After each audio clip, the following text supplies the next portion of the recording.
So these are going to be the cross members that are going to support the solar panels.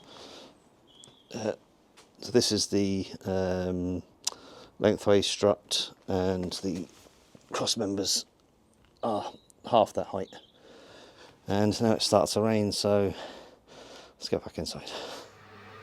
Right then, so I painted up my Unistrut yesterday, gave it a rub down, gave it a clean, and then painted some red oxide primer, give that a few hours to cure.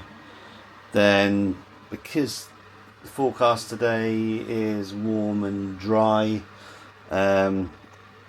perfect time to at least get these side rails mounted on, because these will go through the roof. Need to use some Sikaflex. But the thing is, I painted them yesterday afternoon with the black hammerite, and I've come in this morning and they're still a little bit sticky. So I've got the heater on. Going to try and warm up this van.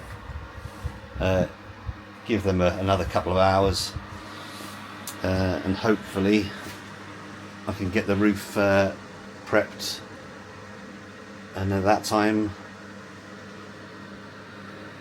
this will be dry. Fingers crossed.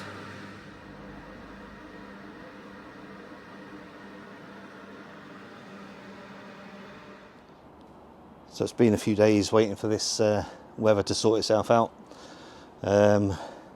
Finally going to get these Unistrut roof bars put on the roof.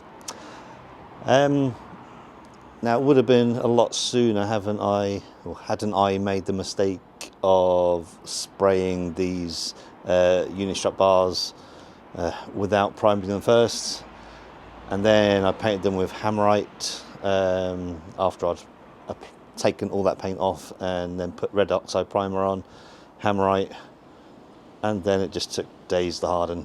It was just so soft and tacky for what seemed like 3 or 4 days. So they're finally hard enough to get on the roof. So let's get that started. So I've got all the bits I need. Got some black mastic, some black Sikaflex, spanners, ratchet.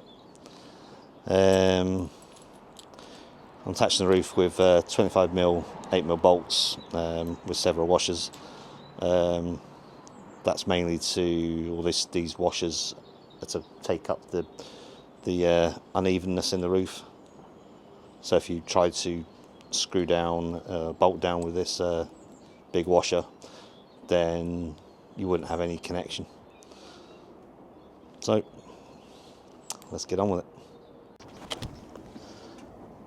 So this is where I got to last time.